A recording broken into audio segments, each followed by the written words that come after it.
ही गोष्ट आहे एका रहस्याची. असं रहस्य जे समुद्राच्या लाटांनी हजारो वर्ष स्वतःमध्ये दडवून ठेवलंय.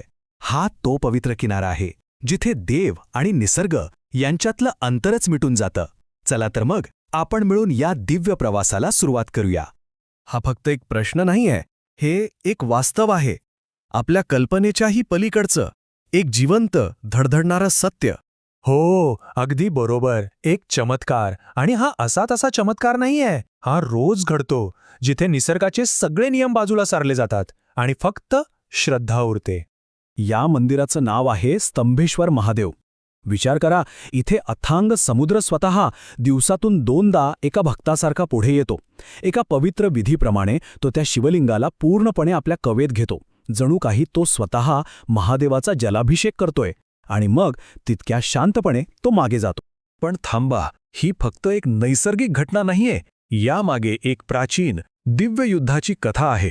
शिवपुराणात लिहिलंय की याच ठिकाणी भगवान कार्तिकेयाने तारकासूर नावाच्या राक्षसाचा वध केला. पण तो तारकासूर तो महादेवाचाच परमभक्त होता आणि आपल्याच देवाच्या भक्ताला मारल्याच्या पापाचं प्रायश्चित्त करण्यासाठी स्वतः कार्तिकेयाने इथे या शिवलिंगाची स्थापना केली. पण ही तर फक्त सुरुवात आहे. हा चमत्कार तर आपण डोळ्यांनी पाहू शकतो, पण आता आपण अशा एका रहस्याकडे जातोय जे डोळ्यांना दिसतच नाही, ते फक्त अनुभवावं लागतं. चला तर मग दक्षिणेकडे, महाराष्ट्राच्या पवित्र किनारपट्टीवर. आपलं पुढचं ठिकाण हे फक्त एक मंदिर नाहीये. नाही, ती एक यात्रा आहे, एक खडतर चढाई. मावगावपासून सुरू होणारी, घनदाट जंगलातून जाणारी 750हून अधिक दगडी पायऱ्यांची वाट, ही शरीराची आणि आत्म्याची एक परीक्षा आहे. जसजसा आपण 900 फूट उंच चढत जातो, तसतसा प्रत्येक पायरीगणिक, प्रत्येक श्वासागणिक आपण एका वेगळ्या जगात प्रवेश करतो, जिथे हवा बदलते आणि जणू काही वेळच थांबते.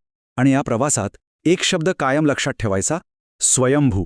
याचा अर्थ आहे जे स्वतः प्रकट झालं आहे, जे मानवी हातांनी घडवलेलं नाही, जे स्वतःच्या इच्छेनं निर्माण झालं आहे. कारण या शिखरावर जे रहस्य आहे ते समजण्यासाठी हा शब्द, ही संकल्पना अत्यंत महत्त्वाची आहे.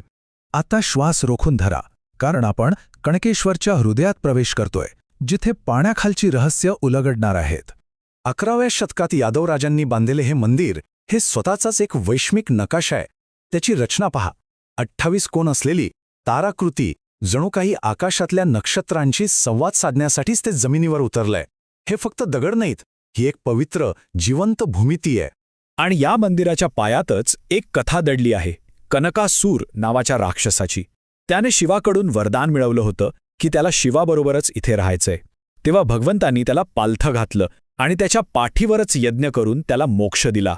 विचार करा, एका राक्षसाच्या मुक्तीसाठी स्थापन झालेलं हे मंदिर.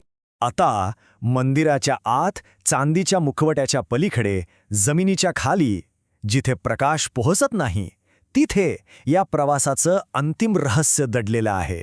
पाण्याखाली लपलेले 5 पवित्र उंचवटे, पंचलिंग महादेव, ज्यांना डोळ्यांनी पाहणं शक्यच नाही, फक्त पाण्याखाली हात घालून त्यांना स्पर्श करता येतो. इथे आपली दृष्टी संपते आणि श्रद्धेचा अनुभव सुरू होतो. हे आहे कणकेश्वरचं स्वयंभू रहस्य, ज्याला स्पर्श करता येतो पण पाहता येत नाही. पण थांबा, या पवित्र किनाऱ्यावरचा प्रवास अजून संपलेला नाही. आता आपण पोचतोय हरिहरेश्वराला, 4 मुखांच्या देवाच्या दारी. हे ठिकाण म्हणजे साक्षात दक्षिण काशी, पेशव्यांचं कुलदैवत, प्राचीन ऋषीमुनींची तपोभूमी. याला देवघर असंही म्हणतात, म्हणजे देवाचं स्वतःचं घर. या जागेत एक प्रचंड आध्यात्मिक शक्ती आहे.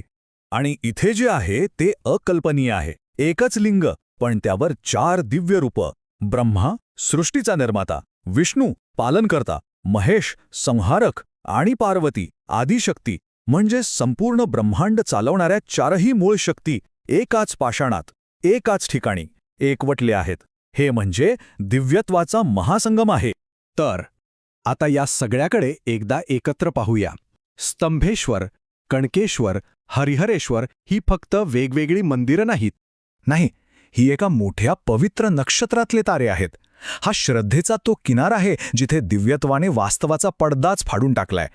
स्तंभेश्वरचा समुद्रात अदृश्य होणं, कणकेश्वरचं पाण्याखालचं न दिसणारे रहस्य आणि हरिहरेश्वरचा दिव्य संगम, हे सगळं एकाच दैरी नकाशाचा भाग आहे जिथे इतिहास, दंतकथा आणि निसर्ग एकमेकांमध्ये पूर्णपणे मिसळून गेले आहेत.